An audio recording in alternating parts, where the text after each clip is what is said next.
Anda kembali di Apa Kabar Indonesia Malam, pemirsa. Saya akan langsung ke Pak Nahar. Pak Nahar, kalau dilihat secara keseluruhan dari kasus ini, pun kalau saya boleh bertanya berkaitan dengan apa yang harus dibenahi, ini mulai dari mana, Pak Nahar? Iya, topik malam ini kan mendorong agar hukumannya maksimal gitu. Betul. Ya, berat. Tentunya semua berharap seperti itu. Itu salah satu juga upaya agar ada efek jera gitu ya. Orang untuk melakukan ini itu takut gitu, sehingga tidak akan melakukan. Tapi ya masih ada juga kan gitu ya. Jadi regulasi kita sudah menerapkan hukuman maksimal dan kita berharap itu menjadi warning kepada siapapun untuk tidak melakukan kejahatan seksual. Yang kedua, tentu aspek pencegahan yang harus dikuatkan. Sehebat apapun kita menangani setelah ada kasus, itu nggak selesai-selesai. Sehingga aspek pencegahan yang perlu dilakukan gitu ya, baik di setting keluarga, di setting masyarakat, di lingkungan anak beraktivitas dan lain-lain. Jadi ini penting. Jadi upaya-upaya ini memang sinergitas sudah dilakukan, Pak Nahar, ya? Dilakukan oleh masing-masing lembaga, oleh bekerja sama, dan bahkan tahun ini Bu Menteri PPA menginisiasi program-program yang ada itu didorong agar kuat di tingkat desa.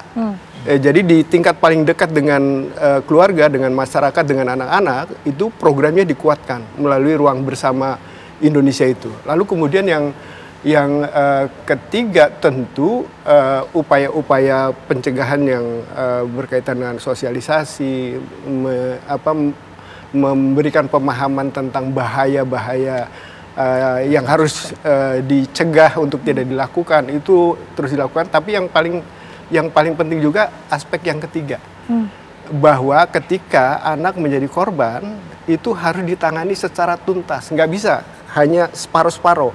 Misalnya ditempatkan lalu kemudian tidak ada pemulihan secara tuntas, maka kita khawatir bahwa yang hari ini dia posisinya menjadi korban, kelak di kemudian hari bisa menjadi pelaku. Jadi, Anda melihat sejauh ini penanganannya masih ada yang separuh-separuh, Pak Nahar? Iya, tentu ini berkaitan dengan upaya-upaya yang belum maksimal.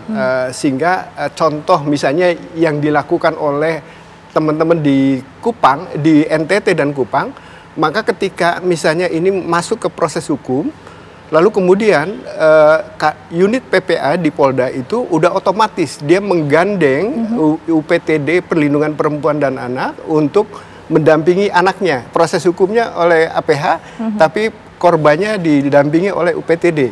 Nah ini dilakukan. Jadi dari mulai dirilis 11 Maret itu 1, kemudian muncul 2 dan 3 lagi, maka kemudian UPT pendamping-pendamping ini mendampingi itu, dan kita berharap bahwa prosesnya berjalan terus, dan kita berharap bahwa penyelesaiannya itu bisa dilakukan secara tuntas. Oke, baik. Pak Asmi, kalau kita kembali lagi ingin semua yang kita bicarakan pada malam hari ini bisa terlaksana begitu ya, hukuman seberat-beratnya ini bisa kemudian diwujudkan begitu ya oleh majelis hakim. Ini apa yang harus diperbaiki terlebih dahulu? Karena yang seperti yang tadi saya sudah singgung sebelum-sebelumnya, mungkin ada yang sudah mengajukan kebiri atau hukuman mati begitu, tapi toh tidak ada eksekusinya. Ya, kendalanya di mana sebenarnya? Kendalanya kita satu kan gini, itu kan untuk kebiri kan adalah pidana tambahan. Dalam pelaksanaannya pidana pokoknya kan harus diselesaikan dulu. Hari ini terhadap beberapa pelaku itu memang sedang menjalankan pidana pokok. Jadi nanti menjelang terakhir katakanlah masa pidana pokoknya berakhir, katakanlah orang sudah dijatuhkan 10 tahun, 15 tahun atau mungkin 20 tahun, ya itu nanti akan dilakukan si kebirinya tadi gitu loh. Ini kan sudah kemarin itu kan sempat ada perdebatan di ID, Kemenkes dan segala macam. Sekarang sudah mulai mengkerucut gitu loh. Bahkan nanti kan ada ditaruh kayak alat deteksi lagi kabarnya buat pelaku, sehingga keberadaan pelaku ini bisa diketahui. Kan pelaku-pelaku narapidana daripada kekerasan seksual ini kan juga sebenarnya adalah ancaman sosial, sanksi sosial juga gitu, labeling kepada pelaku kan ya, tentunya ya diharapkan seperti yang tadi oleh disampaikan Pak Deputi, ya orang ada efek jera nih, dia sudah jalankan hukuman pidana, dia sudah lakukan juga proses-proses yang tadi kan gitu kan. kebiri sudah dilakukan, pemasangan alat sudah dilakukan. Ini kan pasti juga akan melekat bagi seorang orang yang melakukan pelaku itu. Yang paling penting adalah komitmen pada hakim, karena pada akhirnya mahkota sebuah peristiwa dalam pidana itu adalah pada putusan hakim gitu loh. Secepatnya hari ini kita harus juga apresiasi kepolisian kita, Mabes Polri begitu sounding ke Polda, katakanlah kemarin ke Kupang, itu bisa langsung respon. Apapun itu ya kita harus berterima kasih. Tidak ada yang ditutup-tutupin. Artinya hari ini kepolisian berani untuk transparan. Kepolisian mau berani berubah untuk menyatakan tidak ada standar ganda kan, biasanya ini loyalitas, dedikasi dan segala macam. Tapi ini dibuka ya kan, dan publik bisa. Ya artinya sekarang tinggal pengawalan kita, open society, masyarakat yang terbuka, diperlukan kesadaran kita bersama. Karena kan pada tatanan kita kepengen kenyamanan, ketertiban, apalagi kalau ini dilakukan oleh aparatur sendiri kan, padahal orang tua bilang nanti kalau kemana-mana kamu boleh tanya kepada orang yang berseragam saja. Loh ini kok malah orang yang berseragam itu sendiri yang melakukan kejahatan. Nah ini bagi kita adalah atensi polisi berani melakukan pengembangan, apalagi kan LP-nya LPA. LPA itu kan berarti pengungkapan. Dia pakai 106 KUHP, kalau itu kan kalau korban kan 108 KUHP.